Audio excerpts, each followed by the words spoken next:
On the morning of December 1st, 1948, two horseback riders made a grim discovery on Somerton Beach in Adelaide, Australia. A man, smartly dressed in a suit and tie, lay propped against a seawall. At first glance, he appeared to be sleeping. He was dead, and for the next 74 years, no one would know who he was. The mystery would only deepen. Every label had been carefully removed from his clothing. In his pocket, investigators would find a scrap of paper bearing two words in Persian: Tamám Shud. It is finished. The phrase had been torn from the final page of a rare book of poetry.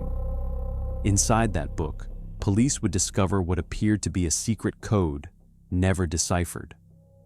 A phone number that led to a nurse who claimed not to know him, yet reacted with visible shock when shown his death mask. And a cause of death that 3 medical experts agreed could not have been natural, though no poison could be identified. This was 1948. The world had just emerged from the Second World War. The Cold War was beginning. Adelaide was home to weapons testing facilities. Suspicion fell immediately on espionage. Was this man a spy, eliminated for knowing too much? A jilted lover who chose death over heartbreak? Or something far more ordinary that circumstances had twisted into legend? This is the story of the Somerton Man, a mystery that captivated Australia for 3/4 of a century. A case that spawned thousands of theories, obsessed amateur detectives and professional investigators alike, and seemed destined to remain forever unsolved. Until the summer of 2022, when a physicist and a genealogist used DNA from a single hair to finally give this nameless man an identity. But even now, with a name attached to the body, the deepest questions remain unanswered. To understand how one man could die on a public beach and remain anonymous for 74 years, we have to go back to that December morning in 1948, to the moment when this mystery began. December 1st, 1948, began as an ordinary summer morning in Adelaide, South Australia. At 6:30, the early sun was already warming the sand at Somerton Park Beach, a quiet suburb 11 kilometers southwest of the city center. Two local residents on horseback were making their morning ride along the shoreline when they noticed something unusual near the seawall. A man lay in the sand, his back propped against the concrete wall, his legs extended straight in front of him, feet crossed at the ankles, his head tilted slightly to one side. The riders approached cautiously. The man wore a white shirt, tie, brown suit jacket, and polished shoes. Everything about his appearance suggested he was well-dressed, well-groomed, respectable, but he was motionless. One of the riders dismounted to check. The man was dead. Police arrived within the hour. The body was still warm. A doctor called to the scene estimated the time of death at approximately 2 o'clock that morning. The man appeared to be in his early to mid-40s, stood 5 feet 11 inches tall, with strong muscular calves that suggested he might have been a dancer or an athlete. His hands were clean and well-maintained, not those of a manual laborer. A half-smoked cigarette rested on his collar, positioned as if it had fallen from his mouth. Detective Henry Strangway began the investigation. He searched the man's pockets. A used bus ticket from the Adelaide city centre to the beach. An unused rail ticket from Adelaide to Henley Beach, one suburb north. A pack of Army Club cigarettes. 2 aluminum combs, one marked America. A packet of juicy fruit chewing gum. Some matches. No wallet. No identification. No money. Then Strangway noticed something peculiar. Every single label had been removed from the man's clothing. The suit, the shirt, the tie, the undergarments. Wherever a manufacturer's tag should have been, there was only carefully cut fabric. Someone had gone to considerable trouble to make this man unidentifiable. The detective also noted the orange thread used to repair a tear in the man's jacket pocket. It was an unusual color, possibly significant. Witnesses came forward. A couple walking along the beach the previous evening, around 7 o'clock, had seen a man matching the description lying in the same spot. The man had raised his right arm, then let it fall. They assumed he was drunk or resting and continued walking. Another couple noticed the same man around 9:30 that night. He hadn't moved. Again, they assumed he was sleeping off too much alcohol and left him undisturbed. No one had suspected anything sinister. The body was transported to the Royal Adelaide Hospital for examination. Pathologist John Dwyer performed the autopsy. What he found was deeply unsettling. The man's stomach contained a pasty substance, possibly food, but showed no signs of illness or disease.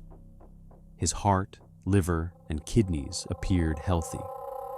There was congestion in the lungs, the brain, and the stomach. The spleen was unusually large and filled with blood. Most tellingly, there was intense congestion in the small blood vessels throughout the entire body. Dwyer concluded that the death was not natural. 3 other medical experts examined the findings and agreed. The man had not died of a heart attack, stroke, or any common medical condition. The evidence pointed to poisoning, but when toxicology tests were run, nothing was found. No barbiturates, no strychnine, no known poisons in his system. Whatever had killed him had vanished without a trace, or was so rare and unusual that 1940s medical science could not detect it. Meanwhile, police released a photograph of the dead man to newspapers. The Adelaide Advertiser and the News both ran stories. The initial article in the Advertiser was brief, a small notice on page 3 identifying the body as possibly belonging to someone named E.C. Johnson. This proved incorrect. No E.C. Johnson was missing. The News gave more detail, describing the mysterious circumstances. They published a photograph showing the man's face, peaceful in death, hoping someone would recognize him. Days passed, then weeks. No one came forward. Police circulated the photograph throughout Australia and overseas. They checked missing person reports across the country. They contacted hospitals, asylums, and veterans organizations. The man's fingerprints were sent to intelligence agencies in case he was a foreign operative. Nothing. No matches. No leads. This well-dressed, healthy, middle-aged man seemed to have materialized from nowhere and died without leaving a single trace of his identity. On December 10th, with decomposition setting in and still no identification, police made an unusual decision. They had the body embalmed and commissioned a plaster cast of the man's head and upper torso. If they needed to exhume the body decades later for further examination, they would have this record. It was the first time Adelaide police had taken such a measure. They sensed even then that this case was different, that this mystery might outlive them all. 6 weeks after the body's discovery, on January 14th, 1949, a railway employee at Adelaide Station was sorting through unclaimed luggage in the cloakroom. He came across a brown suitcase with no identification label. It had been checked in on November 30th, the day before the Somerton man's death, sometime after 11 in the morning. Given the timing and the unusual circumstances, police were immediately notified. When detectives opened the suitcase, they found a collection of ordinary items that only deepened the mystery. Inside were a red checkered dressing gown, a pair of red felt slippers, size 7, 4 pairs of underwear, pajamas, shaving equipment, a stenciling brush, a table knife that had been filed down to a sharp point, a pair of scissors with sharpened points, and a small square of zinc that appeared designed as a protective sheath for the knife. There was also a spool of orange thread, the exact color used to mend the dead man's jacket. Most intriguingly, several items of clothing bore name tags. Some read T. Keen, others Keen, and one T. Keen. Police immediately began searching for anyone by that name. They found several T. Keens in Australia, interviewed them all. None were connected to the case. The name appeared to be another dead end, possibly belonging to the original owner of secondhand clothing, or perhaps intentionally misleading. A tailor examined the clothing. He determined that the suit and several other items were made in America. This suggested the man had either lived in the United States or traveled there. Yet no American had been reported missing in Australia. The dual mysteries of the man's identity and nationality became increasingly frustrating for investigators. Then came the breakthrough that would define the case for decades. In April of 1949, pathologist John Cleland re-examined the body. He had been troubled by the case, convinced there was something they had missed. During this second autopsy, he checked the fob pocket of the man's trousers, a small pocket within the larger pocket. There, rolled tightly and easily overlooked, was a scrap of paper. The paper measured roughly 1 inch by half an inch. Printed on it in capital letters were 2 words: Tamám Shud. Police consulted linguists and discovered the phrase was Persian, meaning it is ended or it is finished. Further research revealed these were the final words from the Rubaiyat of Omar Khayyam, a collection of poems written by an 11th century Persian polymath. The book had become popular in the English-speaking world through a Victorian translation by Edward Fitzgerald. Police launched a public appeal. Someone, somewhere, must have a copy of the Rubaiyat with the final page torn out. For weeks, nothing. Citizens brought forward their copies of the book. None matched. Then, in late July, a man using the pseudonym Ronald Francis walked into the Adelaide detective office with a story.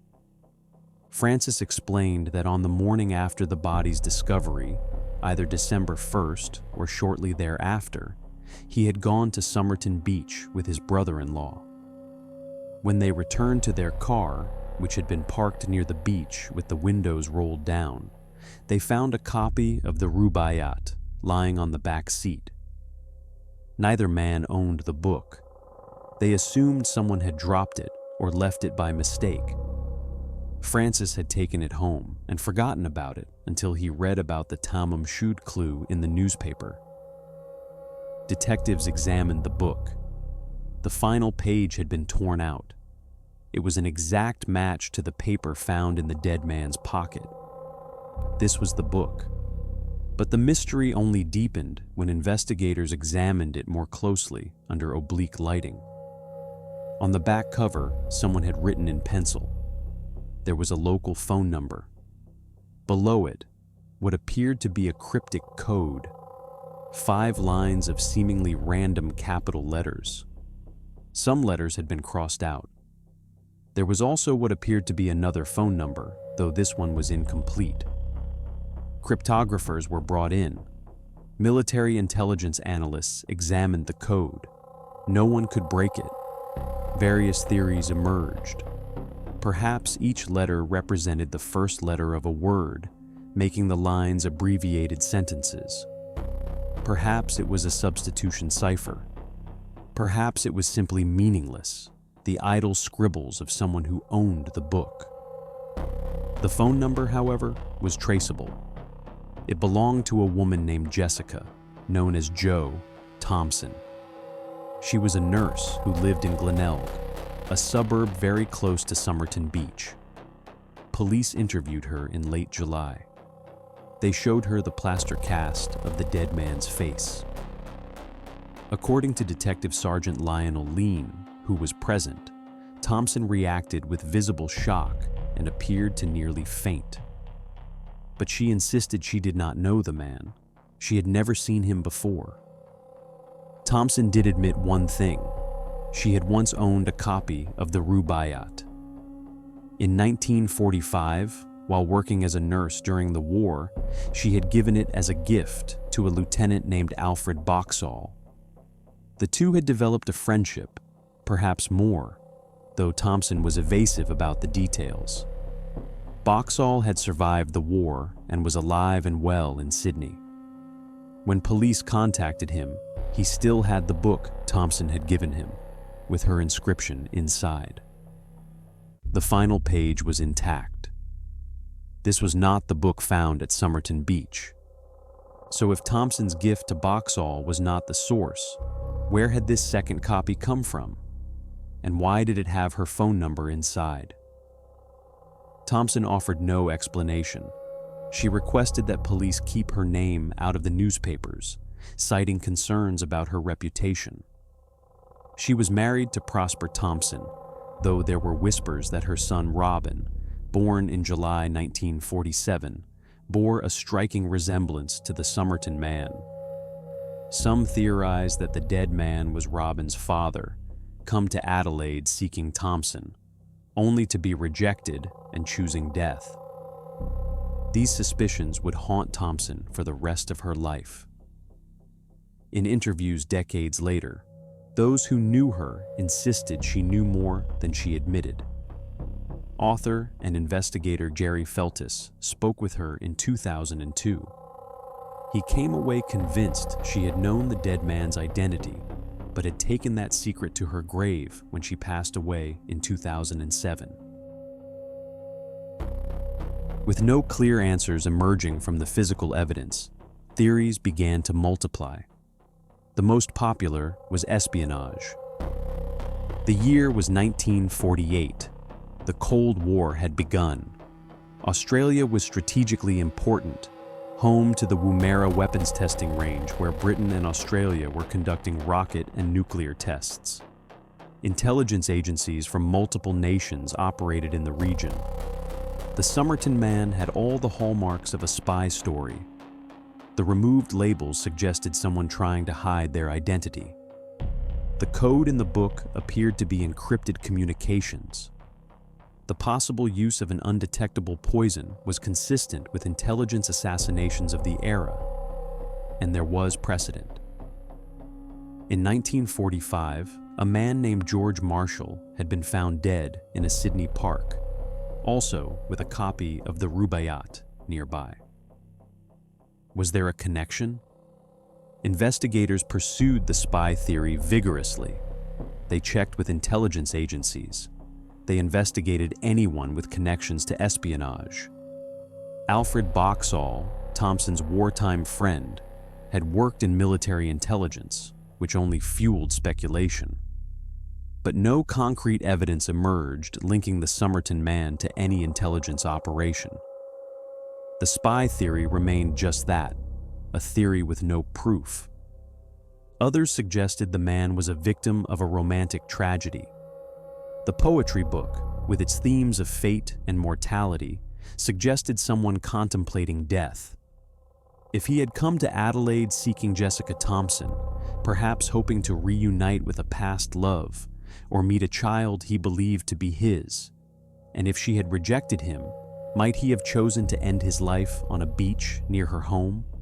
The placement of the body, peaceful and arranged, suggested a deliberate act rather than murder. Still others wondered if organized crime was involved. The sharpened knife and scissors in the suitcase suggested someone prepared for violence. Could the Somerton man have been involved in smuggling operations? Adelaide was a port city. Illegal goods moved through regularly. Perhaps he had crossed the wrong people and been eliminated. But again, no evidence supported this. No criminal organizations claimed knowledge of him. No smuggling operations were disrupted around the time of his death. As the years passed and the case remained unsolved, it took on a life of its own in popular culture. Books were written, documentaries were made, amateur detectives proposed hundreds of theories. The coded message was analyzed endlessly. Some claimed to have decoded it and found references to spy operations. Others believed it was verse from the Rubaiyat itself, abbreviated. Still others thought it was simply random letters with no meaning. In 1978, ABC Television produced a documentary on the case. Journalist Stuart Littlemore tracked down Alfred Boxall, who was still alive. Boxall maintained he knew nothing about the Somerton man. When asked if there might be an espionage connection, Boxall dismissed it as melodramatic. Yet his wartime service record showed a remarkably rapid rise through ranks in a special operations unit. Was he hiding something, or simply an innocent man tired of being connected to a mystery he had no part in? Decades turned into a half-century. The Somerton man was buried in Adelaide's West Terrace Cemetery on June 14, 1949. The South Australian Grandstand Bookmakers Association paid for the service, preventing a pauper's burial. For years afterward, flowers would appear on the grave. A woman was once questioned leaving the cemetery, but claimed she knew nothing of the man. Who left those flowers? No one ever discovered. Police reopened the case periodically when new leads emerged. In 1959, a prisoner in New Zealand claimed to know the dead man's identity, but could not provide verifiable information. In 2011, an Adelaide woman brought forward an identification card belonging to a sailor named H.C. Reynolds, suggesting he might be the Somerton man. Photographs were compared. Some similarities were noted, but again, conclusive proof remained elusive. The case seemed destined to remain forever unsolved, until a physicist became obsessed with it. Derek Abbott was a professor of electrical engineering at the University of Adelaide. In 2009, he learned about the Somerton man case and became fascinated. Unlike most who encountered the mystery as casual observers, Abbott decided to investigate systematically. He had access to scientific resources and a mind trained to solve complex problems. He also had something previous investigators lacked: modern DNA technology. Abbott's initial interest was partly personal. He believed there might be a connection between the Somerton man and Rachel Egan, a woman who was the granddaughter of Jessica Thompson, the nurse whose phone number appeared in the coded book. Abbott met Egan during his investigation. The two fell in love and married in 2010. They had 3 children together. For years, Abbott pursued the theory that the Somerton man might be Robin Thompson's father, which would make the dead man his wife's grandfather. In 2011, Abbott requested permission to exhume the body for DNA testing. The request was denied by Attorney General John Rao, who cited concerns about disturbing the grave without sufficient cause. Abbott continued working with the resources available. He knew that hair samples had been taken during the original autopsy and were embedded in the plaster death mask held at the South Australia Police Museum. In 2017, police granted him access to these hairs. The hair was examined by the Australian Centre for Ancient DNA at the University of Adelaide. Despite the decades that had passed, researchers successfully extracted mitochondrial DNA. By 2018, they had determined that the Somerton man belonged to haplogroup H4A1A1A, possessed by only 1% of Europeans. This narrowed the field, but was not enough for identification. Mitochondrial DNA is inherited only through the maternal line and doesn't provide the specificity needed to identify an individual.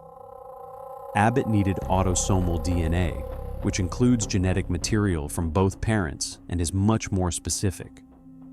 The problem was that DNA degrades over time, especially in hair samples that lack roots. But technology was advancing rapidly. Abbott partnered with Colleen Fitzpatrick, an American forensic genealogist who had pioneered the use of DNA databases to solve cold cases. Fitzpatrick had worked on famous cases, including the search for Amelia Earhart and the identification of victims from World War II. Together, Abbott and Fitzpatrick developed a strategy. They would extract whatever autosomal DNA remained in the hair samples and upload it to GEDmatch, a public genealogical database where people voluntarily submit their DNA results to find relatives. If the Somerton man had any living descendants or cousins who had tested their DNA, there might be a match. The process took years. The DNA was degraded and fragmented. Special techniques were needed to sequence it. By early 2022, they had enough data to begin searching. They found a match to a distant cousin, then another, and another. Slowly, painstakingly, they began constructing a family tree. Each DNA match represented a branch. By tracing those branches backward through genealogical records, birth certificates, marriage records, death certificates, they could theoretically converge on a common ancestor and identify the Somerton man. The family tree grew to include approximately 4,000 individuals. Within that massive genealogical web, one name caught their attention: Carl Charles Webb. Webb had been born on November 16, 1905, in Footscray, a suburb of Melbourne. He was the youngest of 6 children, born to a German immigrant father and an Australian mother. In October 1941, at age 35, he married Dorothy Jean Robertson, a 21-year-old foot specialist. Webb worked as an electrical engineer and instrument maker. And then, in April 1947, Carl Webb vanished from public records. There was no death certificate, no further mention in newspapers, nothing. He simply disappeared. In October 1951, 3 years after the Somerton man's death, Dorothy placed a notice in the Age newspaper stating she was filing for divorce on grounds of desertion. By then, she had moved from Melbourne to Butte, South Australia, a town 89 miles from Adelaide. The pieces fit. Webb's profession as an electrical engineer explained the screwdriver in the suitcase. His disappearance in April 1947, 18 months before the death, aligned with someone who had been living off the grid. The American-made clothing could be explained by Webb's brother-in-law, John Keane, who had traveled to North America for aircrew training during the war.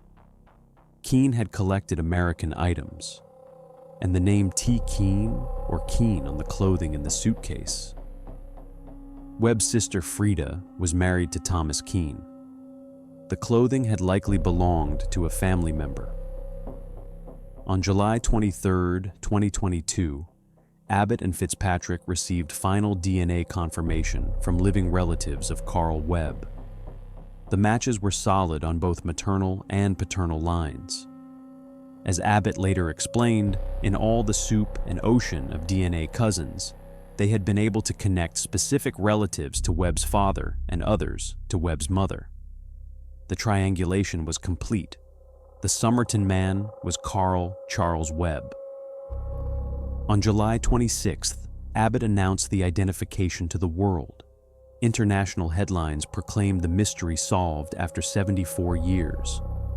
But as Abbott himself acknowledged, identifying the man only answered one question. The biggest mysteries remained.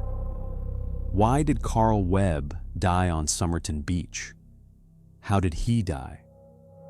And what was the meaning of the code in the book? Carl Webb was not a spy. He was not a dancer.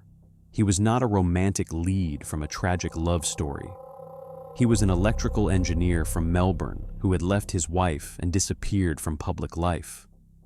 His identification was mundane, pedestrian, exactly as Abbott had suspected from the beginning. And yet, knowing his name changed almost nothing about the mystery. The DNA testing also definitively disproved the theory that Robin Thompson was Webb's son. There was no genetic connection between Webb and the Thompson family. Abbott and his wife Rachel received this news with mixed emotions. Rachel had grown up wondering if the mysterious dead man might be her grandfather. Now they knew he was not. The relief of knowing the truth, even if it dispelled a romantic theory, was palpable. But if Webb was not Robin's father, what connection did he have to Jessica Thompson? Why was her phone number in the book? Abbott speculates that Webb may have come to Adelaide to find his estranged wife Dorothy, who had moved to Butte, less than 100 miles from Adelaide. Perhaps Webb stayed in the city, trying to work up the courage to contact her. Perhaps he became depressed, overwhelmed by mental health issues. Abbott and Fitzpatrick discovered that Webb had lost 4 close family members in 7 years before his death, tragedies that may have contributed to severe depression. The autopsy findings support suicide by poisoning. The congestion in the blood vessels, the enlarged spleen, the lack of trauma or struggle, all suggest Webb ingested something toxic voluntarily. But what poison? And where did he obtain it? These questions remain unanswered. Digitalis, derived from foxglove plants, was suggested as a possibility. It causes symptoms consistent with the autopsy findings and was available in 1948. But no definitive evidence exists. The coded message in the book remains undeciphered. Was it actually a code, or simply random letters that investigators and amateur sleuths have read too much meaning into? Some experts now believe the letters may have been trial marks, practice writing, or abbreviations of names from Webb's life. Without context, without knowing what Webb intended, the code may be unbreakable. And what of the Tamám Shud paper? The final words of the Rubaiyat, "It is finished," suggests someone contemplating death. Did Webb tear that page from the book as a symbolic gesture? Was he communicating that his life was over, that he had reached his end? The romantic, poetic nature of the act seems at odds with what we know of Webb's practical engineering background. But grief and depression can transform people. Perhaps in his final days, Webb found solace in poetry. In 2021, after Abbott's identification was announced, but not yet officially verified, the South Australian government finally approved exhumation of the body. Authorities wanted to extract DNA directly from Webb's remains to confirm Abbott's findings. The exhumation took place, samples were taken. But as of late 2022, official confirmation from South Australia Police and Forensic Science South Australia had not been released. They stated they were cautiously optimistic, but wanted to complete their own independent analysis. The case remains technically open. Carl Webb's death certificate has never been issued. The exact cause of death has never been officially determined. The code has never been decoded. And while we now know who the Somerton man was, we may never know why he died alone on that beach, or what he was trying to communicate in his final hours. For 74 years, the Somerton man represented something larger than a single unsolved death. He became a symbol of mystery itself, proof that even in the modern world, some questions resist answers. The case captured imaginations precisely because it seemed unsolvable.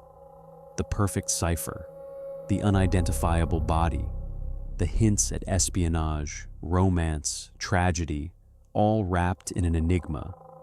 And then, through the power of DNA genealogy and painstaking research, Derek Abbott and Colleen Fitzpatrick gave him back his name. Carl Charles Webb, electrical engineer, born 1905, last seen April 1947. No longer a mystery man, just a man. Someone who lived, loved, lost, and died far from home. Yet even with his identity known, the deeper mysteries persist. We know his name, but not his story. We know his birth, but not his death. The code remains unsolved, the poison unidentified, the connection to Jessica Thompson unexplained. Perhaps these questions will never be answered. Perhaps some of what happened in Webb's final days died with him on Somerton Beach. There is something profoundly human in this. Not everyone's story has a tidy ending. Not every mystery can be solved, even with the most advanced technology.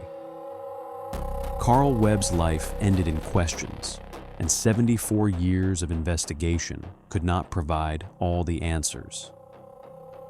But we remember him now, not as the Somerton Man, an anonymous figure in a sensational mystery. We remember him as Carl Webb, a real person whose life mattered, whose death touched countless people across decades. The amateur detectives who spent years pursuing theories. The investigators who never gave up. The scientists who developed the technology that finally identified him. And Derek Abbott, who became so invested in this stranger's story that it became part of his own life story, leading him to his wife, his children, his life's work. The case reminds us why we pursue these mysteries, not for the sensationalism or the drama, but because every unidentified person deserves their name. Every unsolved death deserves justice, or at least understanding.